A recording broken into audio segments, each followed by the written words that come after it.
Afternoon, everyone. We are here in Upper Cumberland. Is that right, Nigel? Upper Cumberland. Upper Cumberland. So we've taken a change of venue. Yeah. On this Monday. A sunny Yorkshire day. Yeah, and now we're with our very good friend and colleague Nigel Greenwood, who's sat in the middle of us saying hello. Hello, Nigel.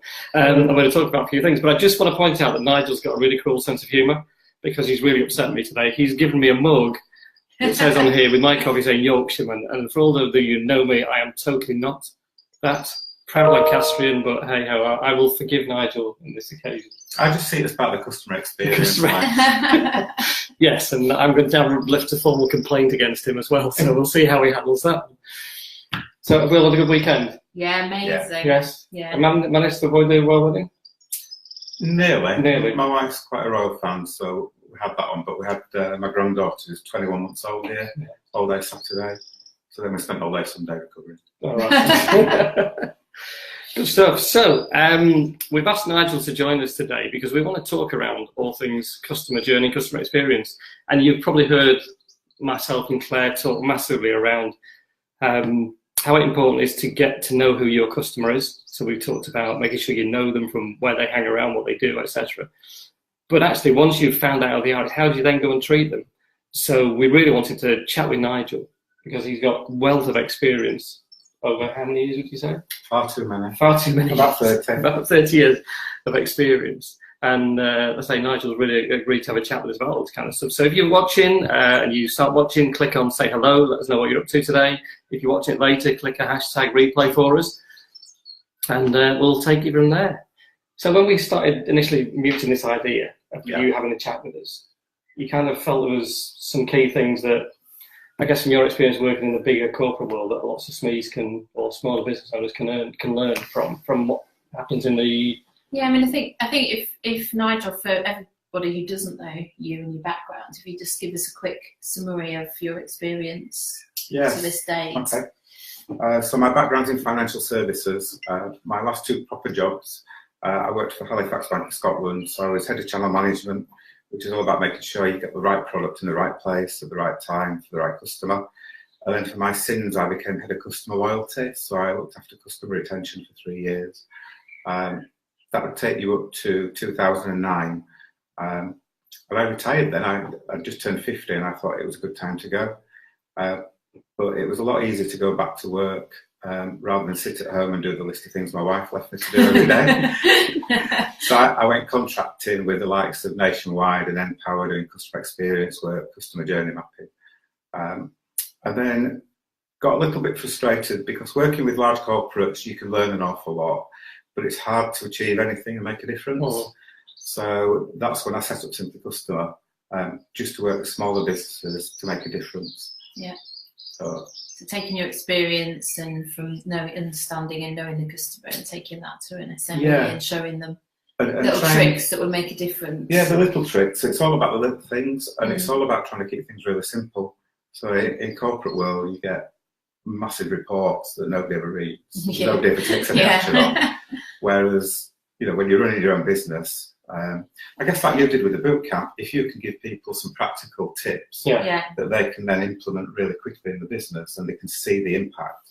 And then you just start to get to that piece where people will start to make changes on an ongoing basis. So like Gary was talking about on the aggregation of marginal gains, I'm a strong believer in that as well. So change is really hard, but if you can make some small change and then just keep making the changes, it gets easier and has a huge impact. So I guess this is about, like you say, making the so it doesn't have to be massive changes that they can implement straight away. These are things literally that you can do pretty much overnight to some extent. Yeah.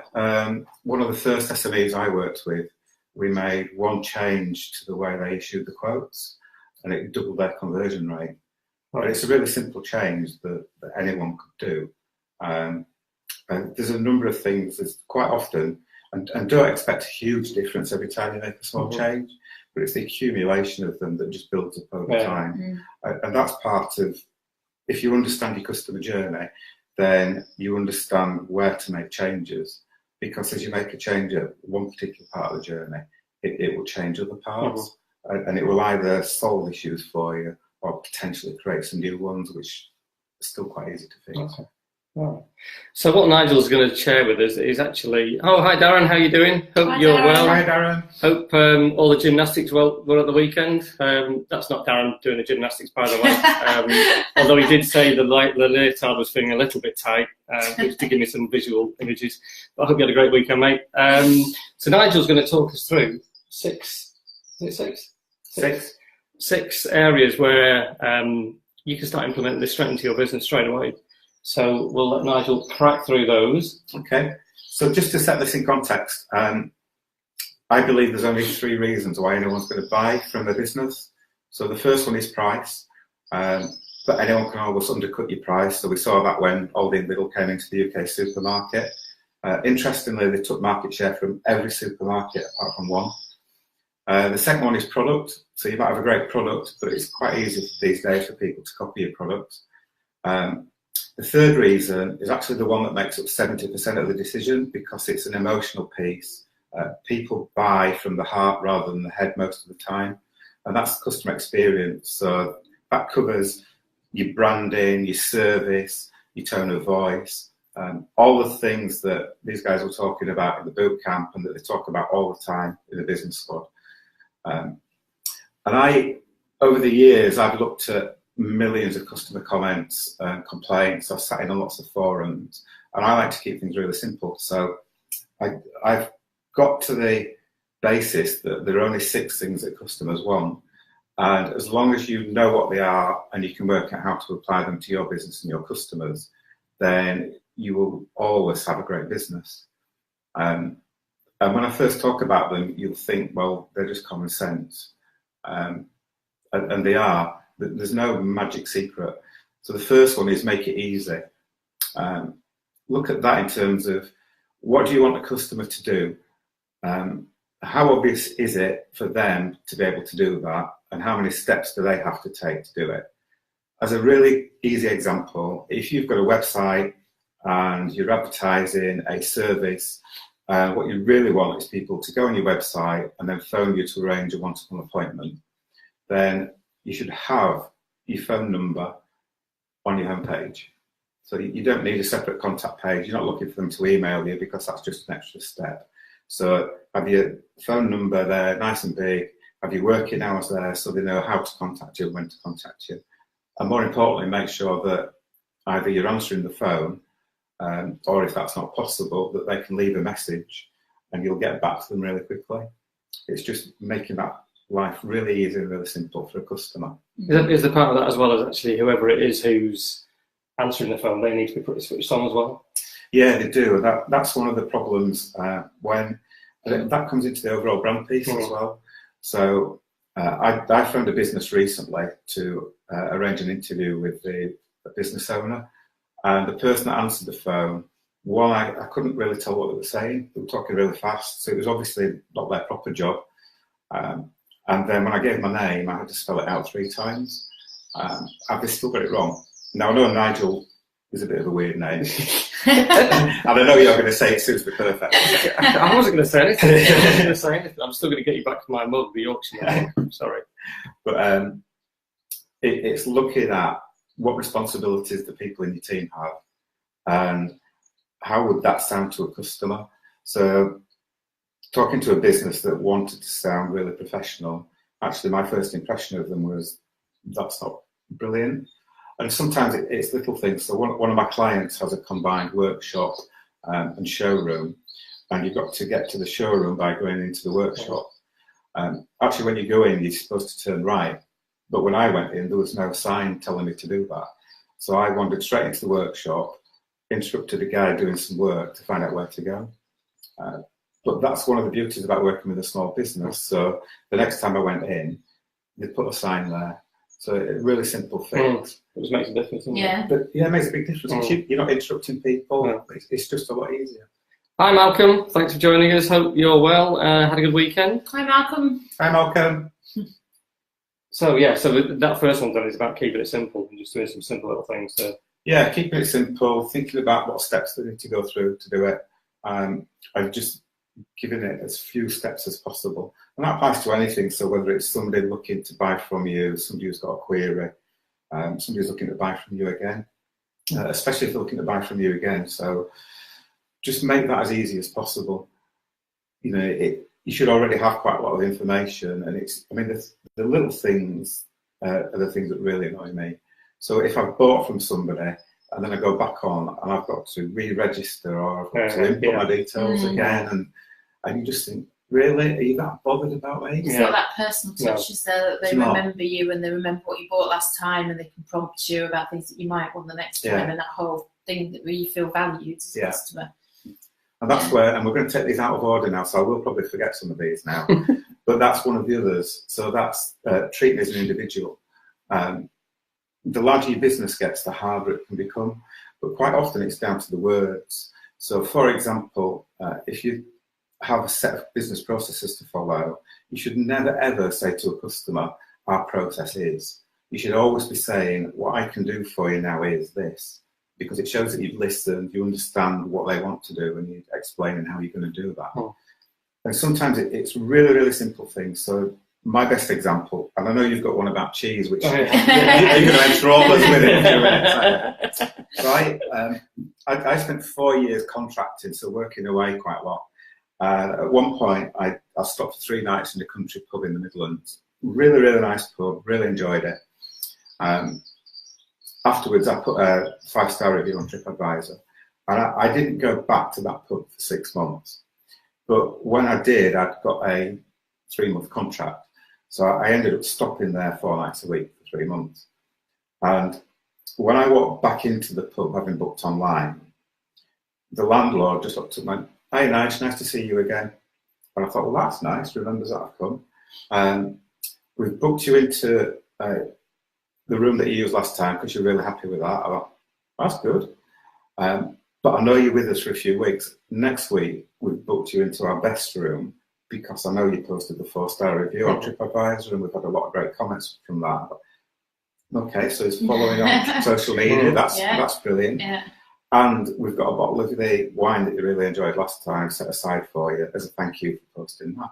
Oh, wow. Before you go up to your room, do you fancy a pint of the beer that you had last time? So I was chatting to him and said, well, how do you remember all of that? And he's got a really simple card index system. Yeah. So all he does in the morning is check who's booked, and he sees if they've been before, and he's just made a little note. Yeah. But that made me feel really special. So he makes notes against every customer that comes along about what you've drunk, what you've eaten, where you've stayed. So he's got, so in case you do come back. Yeah. And then might never come back again, but he's always got that information. So if you do check it, that's a really lovely touch, isn't it? And it was fantastic. And I stopped there. I think I ended up stopping there for 6 months. Yeah. And was he fed up lots of people. Was he fed up after you? It was very fed up. But interestingly, that's about 3.5 years ago. Yeah.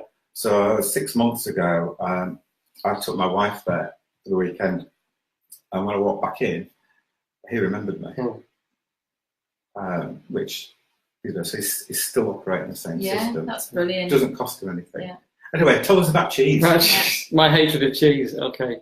Well, this is this comes back to it was a New Year's Eve party we went to. It's a restaurant that I used to go to for quite a while. But the first time we ever went there, there was some cheese on the menu, and I don't like cheese. I think it's wrong. Professional cheese, stuff that's got blue in it, anything like that is just not right. Eat pizza though. I eat pizza, but bizarre.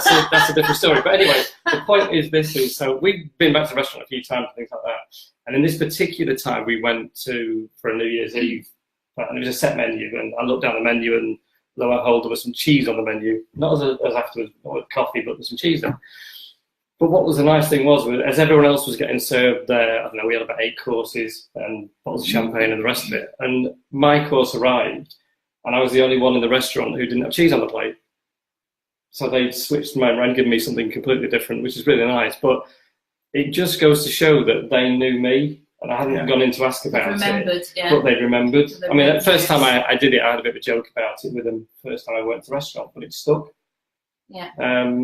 And I just think that makes such a difference when you're talking to people and they come and welcome to. You know, when we go on holiday, when we go in next week, we go to Spain, and they remember us in restaurants. Yeah. So you go in and they ask how the families and things, and it's just that difference. You can walk into a restaurant in Huddersfield or wherever, and they just don't know you've met them.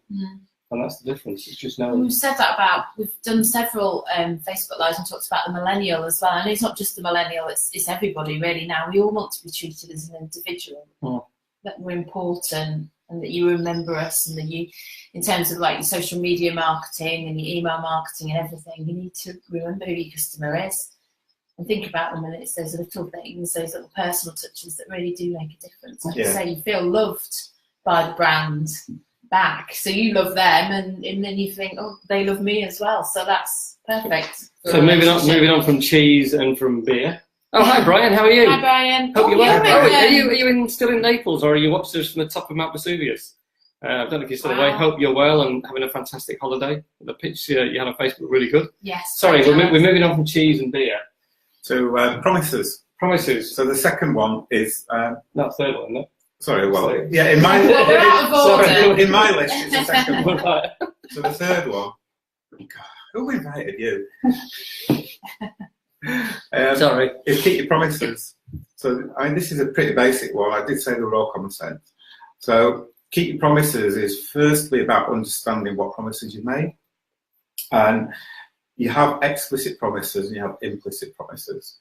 So, an explicit promise would be, we will deliver this to you 24 working days after you've ordered. An implicit promise would be high quality service. So what do you mean by high quality? What does the customer understand by high quality?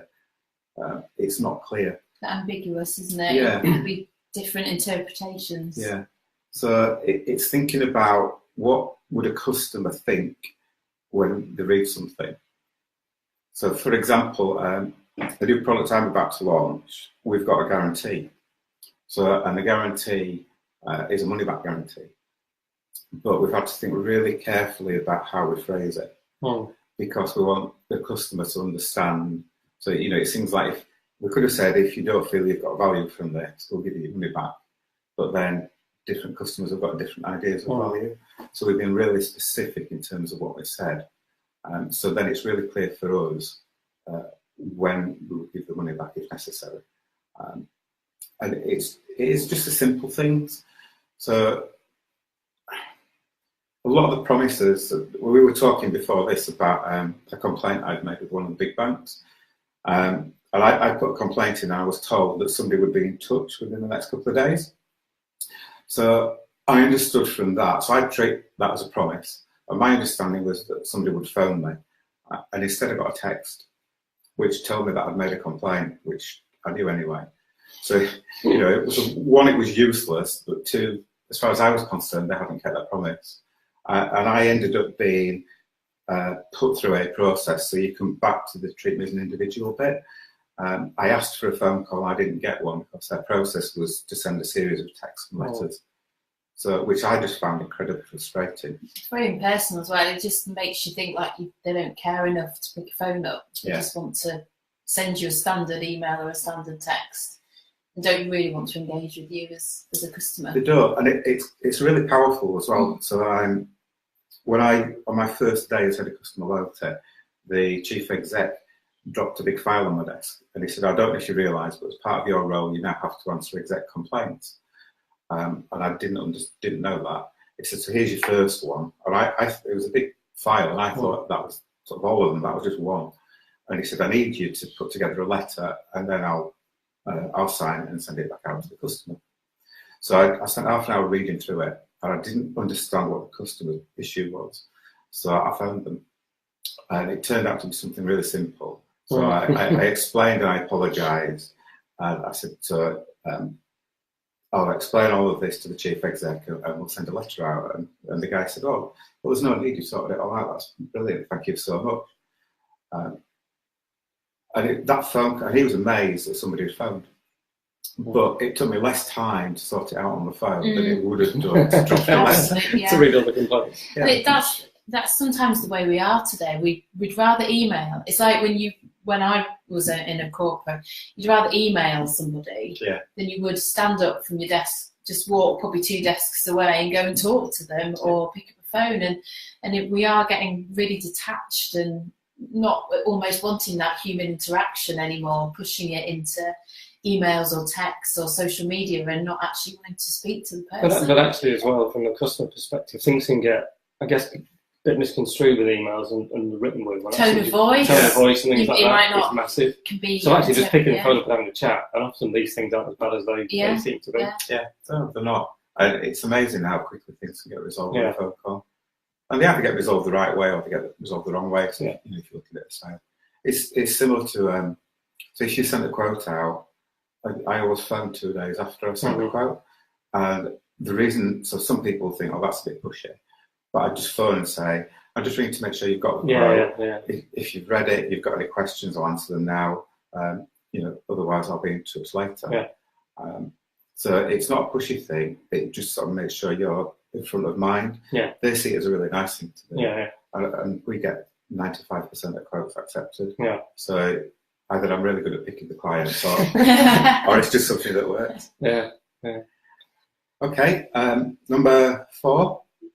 Well, it's on my list. It's on your list. It's your secret list. Yeah, it's my secret list. So number 4 is set my expectations. So this is what's going to happen, when will it happen, how will it happen?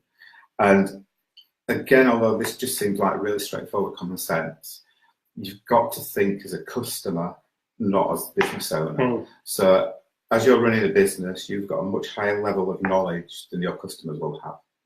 And you've probably got all the answers to all of the questions that they would ask, which means quite often you can forget to answer some of the questions. So you need to be proactive and think about what's going to happen, when will it happen. And it comes back, so it ties in again with keeping it simple. It ties in again with keeping your promises. So as an example, I did some work with a firm last year who it's an e-commerce business, and they have products that they source from all over the world, and they have customers from all over the world. And they have a 15-day delivery guarantee. So as I was going through and mapping the customer journey, I said, okay, so they place the order, what's the next thing they see? I'll be getting an email confirming receipt and 15-day delivery. So, right, so is that 15 working days or is it 15 days in total? No, that's 15 days in total. Right, well, one, you need to make that clear. So then the next thing they get, I presume, is they get the product. And they went, no, when we talk about 15-day delivery, it's 15-day delivery to our depot in the UK. And then we've got to ship it back out again. And I went, okay, so my guess is you get a lot of customers that phone because they haven't got the product when they thought they would. And it was, but we need to, we say 15 days because if we told them it's actually going to be 25, it puts people off. Oh no. But then when you dig into it further, they were employing people to answer the queries, and to placate the customers, they were giving them money back. So it was actually costing them a fortune. So that was one of the first things that we changed. And they haven't seen any drop-off in sales or anything, but they have seen a massive drop-off in queries. And it's just, refunds. So to them, it was, they could see it as a sensible thing, but they were looking at it from the business point of view. But you've got to look from the customer. I think. Hi, Julie. Thanks for joining us. Hope you're well. Julie. Hope you had a good weekend. Interesting what you just said about it. We used to do a lot of work for O2 and writing user guides, especially the days when the mobile phone started. We introduced the Read Me First card, which actually told the first things to do, because the first thing people do is plug the phone and want to use it. But we got that information, the same for the user guide. We actually talked to the customer service team, because they're the ones who are receiving all the information. I think that's a really good thing, isn't it? But if you can engage, certainly us as business owners don't necessarily have that customer service, but listening to the feedback and speaking to people who are face to face with the customers is massive. And how you can really improve things. Absolutely. When I worked at Mamas and Papas, we worked really closely with the customer service team just to see what all the issues, as in marketing as a department, was really close to customer services to see what all the issues were. What the customers were phoning up to complain about, what was wrong on the product, what was wrong on the retail environment, the shop, the expectation, everything, to make sure that we addressed all of that and made it better going forward. It's so important, I think, to get the voice of the customer and then push it back into your marketing. When I do customer journey maps, if it's with bigger firms, I always say I need management there, because they're the ones that design the processes, they own the processes, so they know how it should work. but I want customer-facing staff there because they're the ones that know what actually happens. Absolutely. Yeah. And quite often it's different. And sometimes you find out some really weird things. So some of you might have heard this story before, but I did quite a lot of work for one of the big energy companies. And what I found was that when a customer was leaving, the ops team put a flag on the account because it started to trigger the final bill. The ops team didn't know that the marketing team had a win-back strategy. So whenever that flag appeared, it automatically triggered a letter from the marketing team to try and win the customer back. What the marketing team didn't know is that the ops team only used one flag regardless of the reason the customer was leaving. And one of the reasons that they treated a customer as leaving was if they died. Right. Oh, God. So the letter was going out to the relatives of deceased customers. Yeah. And the opening line in the letter was, "Sorry you're leaving, but you were taking us with you." Oh, oh heavens. So we shouldn't really laugh, that's really bad, but it's really funny. Yeah. That's a classic example of it is. So, partners not talking to each other. So first of all, we did get them to change. We said it's a really bad time in somebody's life, so think about it as a customer, think about all the things you're going through, think about how you feel. Do you really want to go through the hassle of, you might have waited 45 minutes on the phone, then you've got to give somebody all the details, go through all security, then you've got to get them to close the account down, then you've got to pay the final bill, then you've got to agree what your new tariff and everything is. Why don't you just change the name and let it continue? And we got them to do that eventually. But the really sad part was that they had 4,500 customers once die. Right. And it generated 12,000 complaints a month because they had multiple complaints from each letter. And that was 7% of their complaints. Right. So when you think about how many people they had to employ to answer 12,000 complaints a month, that's just a huge it's massive resource. Yeah. You think about everybody who had received that letter and had complained, and then how many people they told about that complaint as well. That was not doing their brand any good in terms of customer views on them. And the scary thing is that even for small businesses, you can have something like that. Oh, yes, it won't affect as many people, but if it just affects one or two customers, it can cause an awful lot of issues for your business going forward.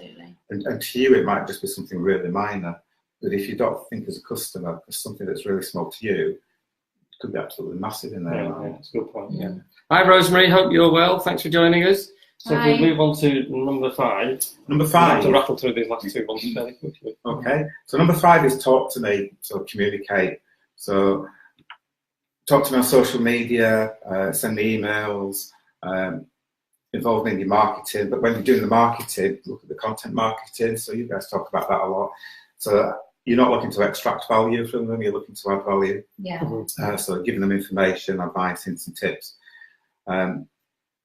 Understand your customers, so have your profiles written, so understand what social media they use, understand what channels they want to communicate by, and just use those. So you know which ones to reach them on. So there's no point, we've said before on a Facebook Live, there's no point being a brand that only communicates on Facebook if all your customers or on LinkedIn or Instagram or another channel. There's no point saying, well, we use Facebook. But if your customers aren't there, that's absolutely pointless. You've got to sometimes move out of your comfort zones and go onto channels that perhaps you haven't been on before or you don't know as well. But if your customers are there, you need to make that move, you need to make that change and talk to them where they are in the language that they understand. Yeah, and it all comes back to really understanding your customer. Yeah. And I know Mike and Claire have talked a lot about writing customer profiles, and I talk about that a lot as well. And the big thing on that is how they like to be communicated with and about their emotions, so their ambitions, what stresses them out, things like that. Because that helps you set the tone of voice, it helps you set the communications right, helps you get all the content right. Yeah. And then number 6? Yes. Number 6 is a simple one. So it's put it right if it goes wrong. So the rules behind that are, if something does go wrong, it might not be your fault, but you don't necessarily have to apologise, but apologise they've had to complain. So you're using empathy. Understand what the issue is. So use active listening, repeat back to them what they're saying to make sure they know you understand it. and then explain how you're going to put it right. And the important bit is you're going to put it right. So you should be doing all the work, not asking them to do any of the work. And your aim should be to have them in the same position that they would have been in had it not gone wrong. Mm-hmm. And if you can follow that all the way through, then you've got a really strong chance of turning somebody who is a complainer into an advocate and a promoter of your business. Because I find you can get so much more out of actually the way you fix a problem. Yeah. Can't you? Yeah. It can be such a big experience. Absolutely. A friend of mine, she ordered from John Lewis, actually, who's, for me, as a brand, I trust them, I respect them, they're a really trusted brand to me. And she'd ordered a load of wine glasses for Christmas Day and left it till last minute. They arrived a couple of days before and a couple of them were smashed. So then she rang up John Lewis, what am I going to do? And they resent all the wine glasses and they also sent a couple of bottles of champagne to say sorry. And she tells that story all the time. Okay. So even if something does go wrong, if you put it right and you put it right really well, those customers can become advocates of you and the way that you turned it around, so it can actually work in your favour in a way. Of course, we don't want anything to happen in the first place, but if it does and you manage it in the right way, you build that trust and that respect from the customer. It's amazing. So my daughter runs a small e-commerce business, so she's got her own website, designs her own jewellery, and it's only sort of fairly cheap jewellery.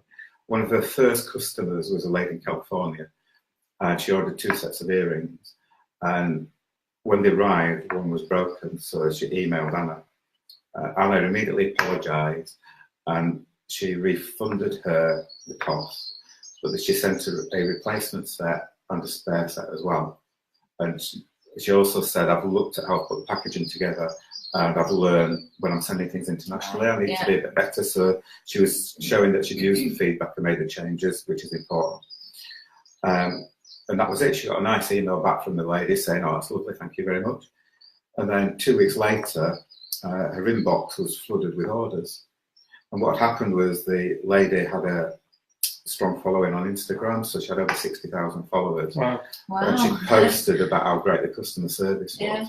And Anna ended up selling to 19 countries that month. Wow. So it had a huge impact on her business, just because she did absolutely the right thing by the customer. Yeah. So, you don't have to be perfect. We all make mistakes, but admitting that you're not perfect, sorting it out, and then making changes just has a huge impact. Yeah, it does. Yeah, absolutely. So there you go, folks. You've got some things that you can really now go away and put into your business. Give them a go. What Nigel said, he really does know what he's talking about, despite his sense of humour. Give me this maybe again. But Nigel's great, and we've known him a long time and really, really value what he says and what he does. Nigel's also developing a new tool, and he's going to ask for you guys for some help.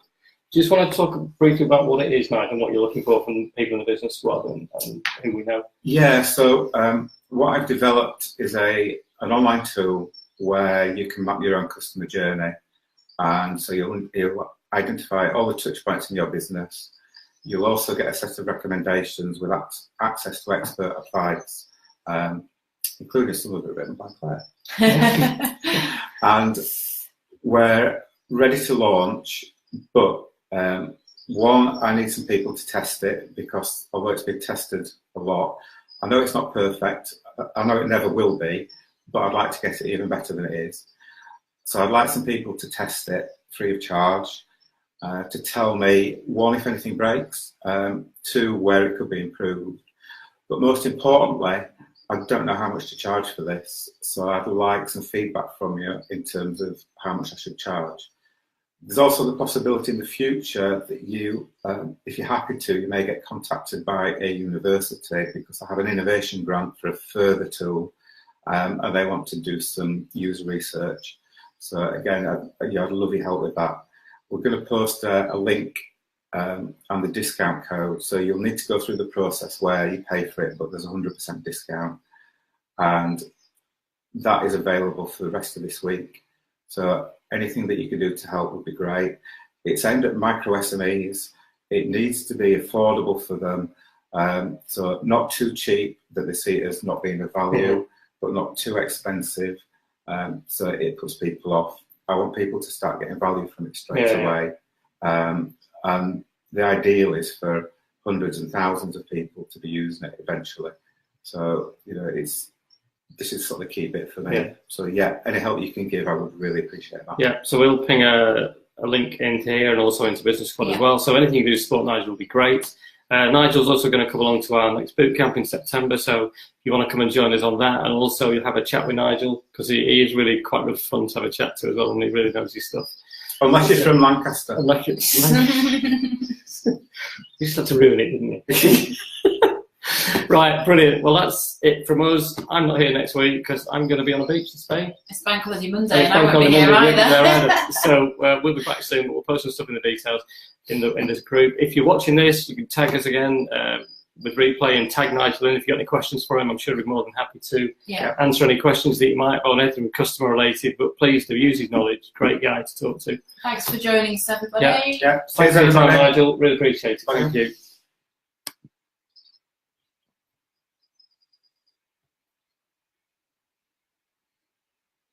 So